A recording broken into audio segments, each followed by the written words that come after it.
ఉభయకుశలోపరి మీరు క్షేమమా? ఇక్కడ అంతా క్షేమమే. మాతృదేవోభవ, పితృదేవోభవ, ఆచార్య దేవోభవ. ఈ వీడియో చూస్తున్న పెద్దలందరికీ కూడా నా హృదయపూర్వక నమస్కారములు.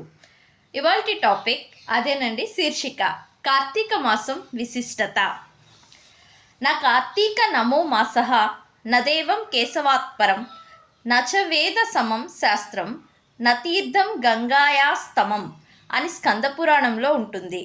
దీని అర్థం ఏమిటి అంటే, నా కార్తీక నమో మాసః, కార్తీక మాసానికి సరైనటువంటి మాసం మరొకటి లేదు అని, నదేవం కేశవాత్పరం, శ్రీ మహావిష్ణువుకి సమానమైన దేవుడు లేడు, నచవేద సమం శాస్త్రం, వేదంతో సమానమైన శాస్త్రం లేదు, నతీర్థం గంగాయాస్తమం, గంగతో సమానమైన తీర్థం లేదు అని అర్థం. హిందూ సంస్కృతి సాంప్రదాయంలో కార్తీక మాసం వచ్చింది అంటే చాలు, ఆ రోజులు అన్నీ కూడా పండుగ దినాలే. అవునా, కార్తీక మాసం ఈశ్వర ఆరాధనకు ఎంతో ముఖ్యమైనది. దేశం నలుమూలలా ఉన్న ప్రముఖ ఆలయాలలో రుద్రాభిషేకాలు, రుద్ర పూజ, లక్ష బిల్వ దళ పూజ, అదేనండి లక్షపత్రి పూజ అంటారు కదా, అలానే అమ్మవారికి లక్ష కుంకుమార్చనలు చాలా విశేషంగా ఆచరిస్తూ ఉంటారు. కార్తీక మాసంలో సూర్యుడు తులా వృశ్చిక రాశుల్లో సంచరిస్తారు. అదేవిధంగా చంద్రుడు కృతికా నక్షత్రంలో సంచరిస్తారు. నెక్స్ట్ మనకు వచ్చే డౌట్ ఏంటి అంటే, అలా సూర్యచంద్రులు ఆయా రాశుల్లో నక్షత్రాల్లో సంచరించటం వల్ల ఏం జరుగుతుంది అని. అవునా, నెంబర్ 1, సూర్యకాంతి తగ్గడమే కాకుండా చీకటి దట్టంగా ఉంటుంది. అంతేవిధంగా సూర్యాస్తమయం అంటే సన్సెట్ త్వరగా అయిపోతుందన్నమాట ఈ కార్తీక మాసంలో. సో మన శరీరం శక్తిని పుంజుకోలేక నీరసపడిపోతూ ఉంటుంది.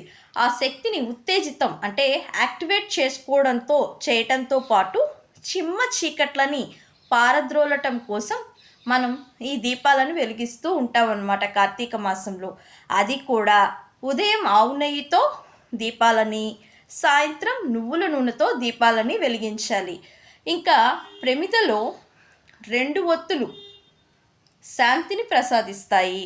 3 ఒత్తులు వేసినట్లయితే ధనవృద్ధిని, 4 ఒత్తులు వేసినట్లయితే ఐశ్వర్యాన్ని, 5 ఒత్తులు వేసినట్లయితే అఖండ సంపదలను, ఇంకా 7 ఒత్తుల్ని వేసినట్లయితే మోక్షాన్ని ప్రసాదిస్తాయి.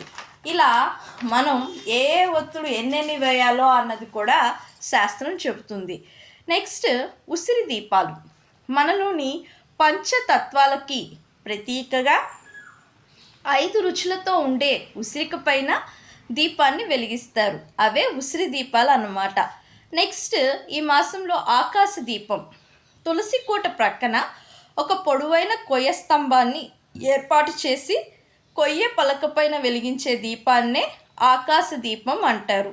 ఆకాశ దీపం వెలిగించటం వలన జ్ఞానం సిద్ధిస్తుందని చెప్తారు పెద్దలు.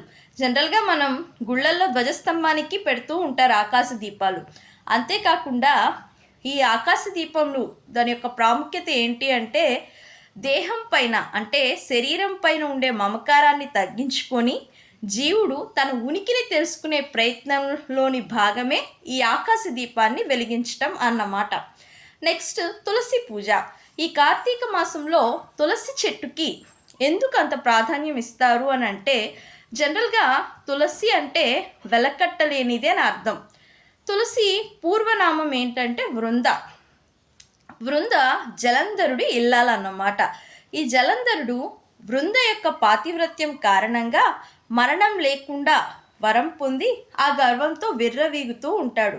దాంతో హరిహరులు ఇద్దరు అంటే శివకేశవులు ఇద్దరు కూడా జలంధరుణ్ణి సంహరించే క్రమంలో విష్ణుమూర్తి జలంధరుడి రూపాన్ని దాల్చి వృంద దగ్గరికి వెళ్ళడంతో పాద ప్రక్షాళన నిమిత్తం వృంద నీళ్లు అందించిందట విష్ణుమూర్తికి. దీంతో ఆమె పాతివ్రత్యం భంగం కలగడంతో పరమేశ్వరుడు త్రిశూలంతో జలంధరుణ్ణి వధించాడు. అది తెలిసిన వృంద తన శరీరాన్ని యోగాగ్నికి అర్పించింది. ఆ బూడిద నుంచే మనకి మందారము, తులసి, ఉసిరి, మారేడు అదేనండి బిల్వ మొక్కలు ఈ 4 ఉద్భవించాయి. ఈ వృత్తాంతం అంతా కూడా కార్తీక మాసంలోనే జరిగింది. అందువల్లనే ఈ కార్తీక మాసంలో ఈ 4 మొక్కలకి చాలా ప్రాధాన్యత ఉంది. ఇక తులసి కళ్యాణం కూడా ఈ కార్తీక మాసంలోనే నిర్వహిస్తారు. నెక్స్ట్, ఈ శివుణ్ణి పూజించే ఈ మాసంలో విష్ణుమూర్తికి కూడా ప్రాధాన్యం ఇస్తారు. ఎందుకు అనే డౌట్ వస్తుంది. అవునా? అంటే ఇద్దరికీ కూడా, హరిహరులకి శివకేశవులకి ఇద్దరికీ కూడా ఈక్వల్ ఇంపార్టెన్స్ ఇస్తారనమాట. శివాయ విష్ణు రూపాయ అంటారు. కార్తీక మాసంను హరిహరుల మాసం అంటారు. కార్తీక మాసంలో వచ్చే చతుర్దశిని వైకుంఠ చతుర్దశి అని అంటారు. ఆ వైకుంఠ చతుర్దశి తిథి రోజున విష్ణుమూర్తి వైకుంఠాన్ని వీడి వారణాసి, అదేనండి కాశీ, ఆ కాశీ విశ్వనాథుణ్ణి అర్చిస్తారని పురాణాలు చెప్తూ ఉన్నాయి. అంతేకాకుండా విష్ణుమూర్తి రామావతారం దాల్చినప్పుడు పరమశివుడు ఆంజనేయుడుగా అవతరించి రావణ సంహారంలో తన వంతు సహకారాన్ని అందించారు. ఇక హరిహరులు ఇద్దరూ కూడా జలంధరుణ్ణి అంతం చేశారు. సో శివభక్తి గొప్పదా విష్ణుభక్తి గొప్పదా అనే డిస్కషన్స్ లేకుండా ఇద్దరికీ కూడా ఈ కార్తీక మాసంలో ఈక్వల్ ఇంపార్టెన్స్ ఇస్తారు. అదేనండి సమ ప్రాధాన్యత. ఇక ఆ అద్వైత తత్వాన్ని లోకానికి తెలియజేయడం కోసమే హరిహర సుతుడైన అయ్యప్పను కూడా విశేషంగా ఈ కార్తీక మాసంలో పూజిస్తారు. ఇంకా మనకి కార్తీక మాసం అంటే గుర్తుకొచ్చేది ఏంటి? వనభోజనాలు. అవునా? వనభోజనాల ప్రాముఖ్యత ఏమిటో తెలుసుకుందాం. ఇక బంధువులు ఆత్మీయులు కలిసి సమీపంలో ఉండే ఉద్యానవనాలకు, అదేనండి తోటలకు వెళ్ళి పచ్చని ప్రకృతి మధ్య విందు ఆరగించటం, అదే సమయంలో సంతోషంగా దైవ సంబంధిత కథలు వింటూ సత్కాలక్షేపం చేయడమే వనభోజనాల యొక్క పరమార్థం. సద్బుద్ధిని ప్రసాదించమని శివుణ్ణి విష్ణువుని ప్రార్థించే ఈ వనభోజనాలలో పాటించవలసిన కొన్ని నియమాలు కూడా ఉన్నాయి. నెంబర్ 1, వనభోజనం చేసే సమయంలో ఉసిరి, మారేడు, మందారం, తులసి మొక్కల్ని నాటాలని ధర్మసింధు గ్రంథం చెప్తుంది. అంతేకాకుండా ఈ మొక్కల పెంపకం పట్ల అభిరుచి పెంచేందుకే బ్రహ్మనాయుడు కాలంలో వనభోజనాల సంస్కృతి ప్రారంభమైందని చరిత్ర చెప్తుంది. సో నెక్స్ట్, అసలు ఉసిరి మొక్కని ఎందుకు నాటాలి అని అంటారు కదా, అది ఎందుకు అని అంటే గ్రామాలలో బావులు చెరువుల్లో నీళ్లు ఉప్పగా ఉంటాయి. ఆ నీటిలో ఉసిరి కట్టల్ని గనక వేసినట్లయితే అవి తీయగా మారిపోతాయి. అంతేకాకుండా పూర్ణఫలంగా పిలువబడే ఉసిరి చెట్టు దగ్గర కూర్చొని భోజనం చేస్తే దోషగుణాలు తొలగిపోతాయని కూడా పెద్దలు చెప్తారు. ఇంకా నెక్స్ట్, ఉపవాసాలు అంటే ఫాస్టింగ్ అన్నమాట. జనరల్గా కార్తీక మాసంలో చాలామంది రోజంతా ఉపవాసం ఉండి సూర్యాస్తమయం తర్వాత భోజనం చేస్తూ ఉంటారు. అవునా?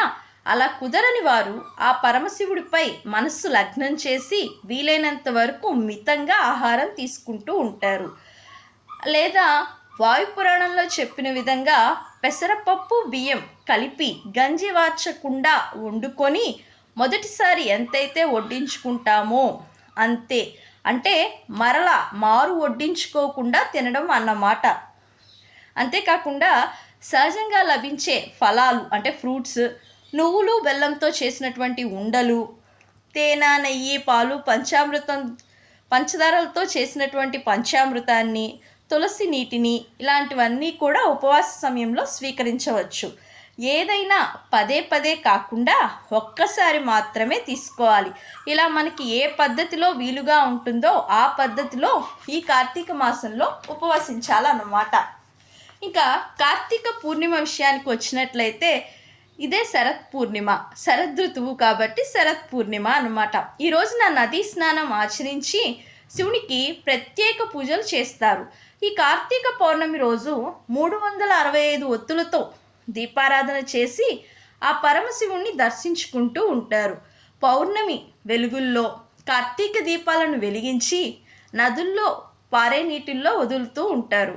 అలాగే ఈ కార్తీక మాసంలో ప్రదోష కాలంలో దీపాలు వెలిగించటం, శివాలయంలో పూజలు చేయటం వలన జన్మ జన్మల పాపాలు తొలగుతాయని విశ్వసిస్తూ ఉంటారు. దీపదానం.